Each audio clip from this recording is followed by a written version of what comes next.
ആരാ മോനെ? കൊച്ചു ത്രൈസി ടീച്ചറിന്റെ വീടല്ലേ? ആ, അപ്പൊ ഞാൻ പഠിപ്പിച്ച കുട്ടി അല്ല അല്ലേ? അയ്യോ, ടീച്ചറായിരുന്നു.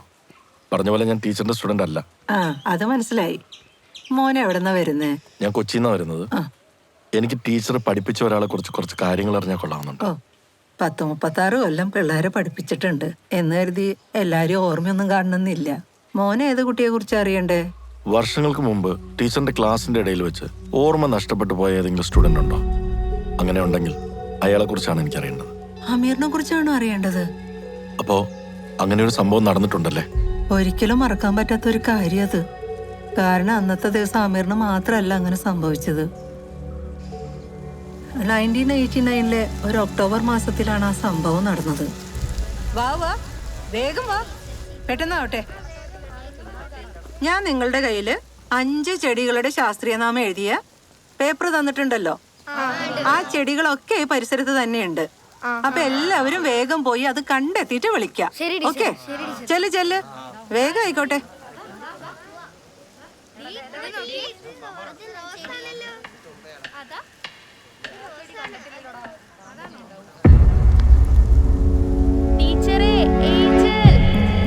ഏഞ്ചൽ ആദ്യം തലചുറ്റി വീണപ്പോ അസംബ്ലി സമയത്ത് വെയിലത്ത് കുട്ടികൾ തലചുറ്റി വീഴാറുണ്ട്, അങ്ങനെയാണെന്നാ ഞാൻ കരുതിയ.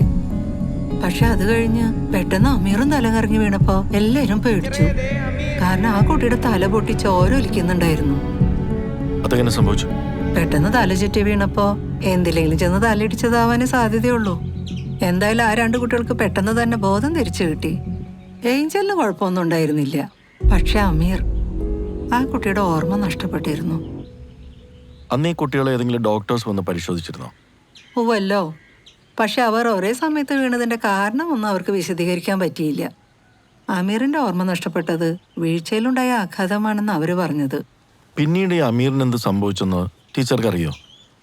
പൊതുവെ ഈ അമീറിനെ അവന്റെ ഒപ്പിച്ചയും കുറിച്ച് ആളുകൾ പല കഥകളും പറഞ്ഞിരുന്നു. അവർക്കൊരു വ്യക്തിയുടെ മനസ്സിലെ രഹസ്യങ്ങൾ അറിയാൻ പറ്റുന്നോ, വേറൊരാളുടെ സ്വപ്നത്തിൽ വരാൻ പറ്റുന്നോ, അങ്ങനെ ഏതാണ്ടൊക്കെ കെട്ടുകഥകള്. എന്തായാലും ഈ സംഭവത്തിന് ശേഷം ഏഞ്ചലിന്റെ പപ്പ എസ്റ്റേറ്റ് തൊഴിലാളികളെ കൂട്ടി വന്ന് അവരെ അടിച്ചോടിച്ചൊന്ന് അറിഞ്ഞ്. ഏഞ്ചല് പിന്നെ അതിനുശേഷം സ്കൂളിൽ പഠിക്കാൻ വന്നിട്ടില്ല. ആമിറിനെ കുറിച്ച് ഒരറിവും പിന്നീട് ഉണ്ടായിട്ടില്ല. ഈ ഏഞ്ചലിനെ പറ്റി കൂടുതൽ എന്തെങ്കിലും അറിയാൻ പറ്റുമോ? സ്കൂളിൽ അന്വേഷിച്ച? അതിന് വലിയ ബുദ്ധിമുട്ടില്ല. ആ കുട്ടി എസ്റ്റേറ്റ് മാനേജർ ജോസഫിന്റെ മകളായിരുന്നു. അപ്പൊ അവിടെ പോയ ലാസ്റ്റ് സർവീസിലിരുന്ന സമയം അറിയാൻ പറ്റും. മോൻ അത് എളുപ്പമായിരിക്കും. Thank you teacher, thank you so much. അല്ല, ഈ അമീറിനെ പറ്റി ആദ്യമായിട്ട് ഒരാൾ അന്വേഷിച്ചു വരുന്നത് മോൻ ശരിക്കും ആരാ? അമീറിന് ഏറ്റവും വേണ്ടപ്പെട്ട ഒരാളാ. പിന്നീട് ഒരിക്കൽ പറയാൻ teacher. Thank you.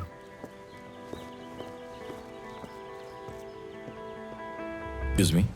Yes sir. എനിക്ക് ഇവിടുത്തെ ലൈബ്രറിയൻ ഏഞ്ചലിനെ ഒന്ന് മീറ്റ് ചെയ്യണമായിരുന്നു. വിസിറ്റേഴ്സ് ബുക്കിൽ പേരും ഡീറ്റെയിൽസ് എഴുതിയിട്ട് വെയിറ്റിംഗ് റൂമിലേക്ക് ഇരുന്നോളൂ. Okay, thank you.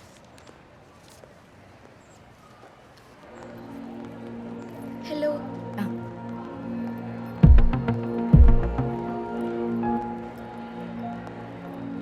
ഏഞ്ചൽ. അതെ, ആരാ? ഏഞ്ചൽ എന്നെ എവിടെയെങ്കിലും കണ്ടതായിട്ട് ഓർക്കുന്നുണ്ടോ? DC ബുക്സിന്റെ സെമിനാറിലുണ്ടായിരുന്ന. അല്ല, അപ്പൊ ഏഞ്ചൽ എന്നെ കണ്ടിട്ടില്ല. ഞാൻ ഓർക്കാഞ്ഞിട്ടാവുള്ളൂ. That's okay. എൻ്റെ പേര് മഹേഷ്, ഡോക്ടറാണ്. നമുക്കൊന്ന് മാറി നിന്ന് സംസാരിച്ചാലോ? പ്ലീസ്. ഡോക്ടർ എന്തൊക്കെയായി പറയണേ? എന്നെ ആദ്യമായിട്ട് കാണും മുന്നേ ഡോക്ടർ എന്നെ സ്വപ്നത്തിൽ കണ്ടിട്ടുണ്ടെന്നോ? അതും എന്റെ ചെറുപ്പകാലം. ഇതെന്താ മൊറഗാമിയുടെ നോവലോ? സി ഏഞ്ചൽ, എനിക്കിവിടെ ഏഞ്ചലിനെ കൺവിൻസ് ചെയ്തിട്ട് പ്രത്യേകിച്ച് ഒന്നും അച്ചീവ് ചെയ്യാനില്ലാത്തതുകൊണ്ട് ഞാൻ അതിനെ അറ്റംപ്റ്റ് ചെയ്യുന്നില്ല. ഒരു സ്ട്രേഞ്ച് ആയിട്ടുള്ള കാര്യത്തിന്റെ പുറകെയാണ് ഞാൻ. അതുകൊണ്ട് കേൾക്കുന്നവർക്ക് ഈ പറഞ്ഞ പോലെ ഇതൊരു ഫിക്ഷനായി തോന്നാനേ സാധ്യതയുള്ളൂ. whatever, I don't care. Angel വിശ്വസിച്ചാലും ഇല്ലെങ്കിലും ഏഞ്ചൽ ഒരു കാലത്ത് കണ്ടുമരുന്ന സ്വപ്നത്തിന്റെ ഒരു ഭാഗമായിരുന്നു ഞാനും, കൂടാതെ ഏഞ്ചലിന്റെ ഫ്രണ്ട് അമീറും. ഡോക്ടർ ഈ പറയുന്ന അമീർ മറയൂരിൽ എന്റെ സ്കൂളിംഗ് ഡേയ്സ്, കൊച്ചു ത്രേസ്യ ടീച്ചറുടെ ക്ലാസ് റൂമിൽ ഞാൻ ഫെയിന്റ് ആയത്, അമീറിന് മെമ്മറി ലോസ് വന്നത്, ഇതെല്ലാം നടന്ന കാര്യങ്ങളാണ്, ഫാക്ട്സ് ആണ്. പക്ഷെ ഇത്രയും വർഷങ്ങൾക്ക് മുമ്പ് നടന്ന കാര്യങ്ങള് എനിക്ക് ഒരു പരിചയമില്ലാത്ത ഡോക്ടർ എന്നോട് വന്ന് പറയാന്ന് പറയുമ്പോ ഞാനിങ്ങനെ വണ്ടടിച്ച് നിൽക്കാണ്. പക്ഷെ എന്നെ അമീറിനെയും ഡോക്ടർ ഡ്രീമിൽ കണ്ടു എന്ന് പറയണത് എനിക്ക് എന്തോ അങ്ങോട്ട് കൺവിൻസ് ആവണില്ല. പണ്ട് എസ്റ്റേറ്റിലെ കുറെ ലേബേഴ്സ് അമീറിനെ പറ്റി ഇത്തരം കാര്യങ്ങൾ പറഞ്ഞ് എന്നെ കൺവിൻസ് ചെയ്യാൻ നോക്കുമായിരുന്നു. അതുപോലെ ഒരു കുക്ക്ഡ് അപ്പ് സ്റ്റോറി ആയിട്ട് എനിക്കിത് തോന്നുന്നുള്ളൂ. I'm sorry doctor. No issues. ഞാൻ സ്വപ്നത്തിൽ കണ്ട കുട്ടികളുടെ ഇപ്പോഴത്തെ ഐഡന്റിറ്റി ഒന്ന് അറിയണമെന്ന് മാത്രമേ എനിക്കുണ്ടായിരുന്നുള്ളൂ. ഏഞ്ചലിനെ കണ്ടതോടുകൂടി ഞാൻ ഹാഫ് സാറ്റിസ്ഫൈഡ് ആണ്. ഇനി എനിക്ക് അമീറിനെ കുറിച്ച് അന്വേഷിച്ചാൽ മതി. You have any idea about him? Absolutely no. Okay, take care, leave it.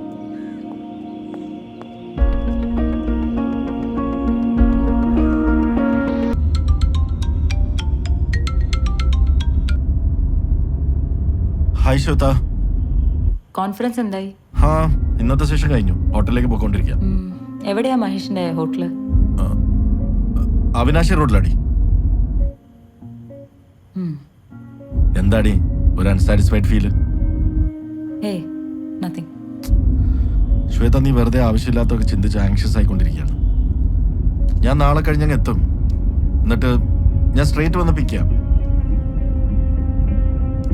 Okay, good night. Good night.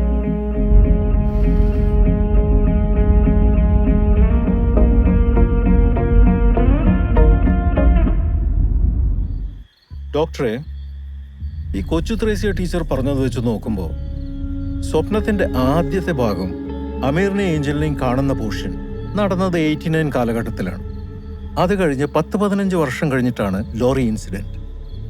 ഒരു ഡ്രീമിൽ തന്നെ 2 കാലഘട്ടങ്ങളാണ് കവർ ചെയ്തിരിക്കുന്നത്. That's very interesting. 2 ദിവസം കൊണ്ട് ഇത്രയധികം ഇൻഫർമേഷൻ കളക്ട് ചെയ്തിട്ടും എന്താ ഡോക്ടർ തീരെ സാറ്റിസ്ഫൈഡ് അല്ലാത്ത പോലെ? ഏയ് നത്തിങ്. ഞാൻ എക്സ്പെക്ട് ചെയ്തത് ഏഞ്ചലിന് എന്നെ എവിടെയെങ്കിലും കണ്ടൊരു ഓർമ്മയെങ്കിലും ഉണ്ടായിരിക്കുമെന്നാണ്. അവർ ഭയങ്കര റിയലിസ്റ്റിക് ആയിട്ട് സംസാരിച്ചപ്പോൾ എന്തോ ഒരു weird feeling. That's all. Doctor, നിങ്ങൾ ഭാഗമായത് ഒരു ഷെയർഡ് ഡ്രീം സ്പേസിലാണ്. ഏഞ്ചലിന്റെ ഇപ്പോഴത്തെ രൂപം നേരിട്ട് കണ്ട് മനസ്സിലാക്കിയതിന്റെ ഒരു ബെനിഫിറ്റ് എന്താണെന്ന് അറിയോ? ഡോക്ടർക്ക് ഇനി ഇതേ അപ്പിയറൻസിൽ അവരെ ഡ്രീമിലും കാണാൻ പറ്റും. നിങ്ങളിപ്പോൾ അന്വേഷിക്കുന്നത് അമീറിന് എന്ത് സംഭവിച്ചു എന്നറിയാനല്ലേ? അതിനുള്ള ഉത്തരം റിയാലിറ്റിയിൽ നിന്നല്ല, നിങ്ങളുടെ ഡ്രീമിൽ നിന്ന് തന്നെ കിട്ടൂ. നിങ്ങൾ കണ്ട സ്വപ്നത്തിലെ 2 കാലഘട്ടങ്ങൾക്കിടയിൽ എന്തോ ഒന്ന് സംഭവിച്ചിട്ടുണ്ട്. അതെന്താണെന്ന് കണ്ടുപിടിക്കണമെങ്കിൽ ആ കാലഘട്ടത്തിലേക്ക് തിരിച്ചു പോയേ പറ്റൂ. പക്ഷെ ഡോക്ടറെ കൊണ്ട് മാത്രം അത് ഒറ്റയ്ക്ക് ചെയ്യാൻ പറ്റുമെന്ന് തോന്നില്ല. Because you don't have any memories related to that place.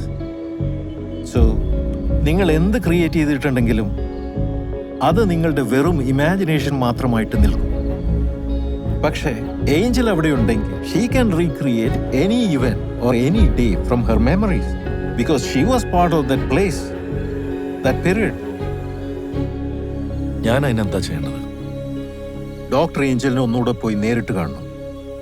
എന്നിട്ട് അവരോട് അമീർ ഏതെങ്കിലും ഡ്രീം സയൻസ് പറഞ്ഞു കൊടുത്തിട്ടുണ്ടോ എന്ന് അന്വേഷിക്കണം. അതറിഞ്ഞു കഴിഞ്ഞാൽ that would be a great deal.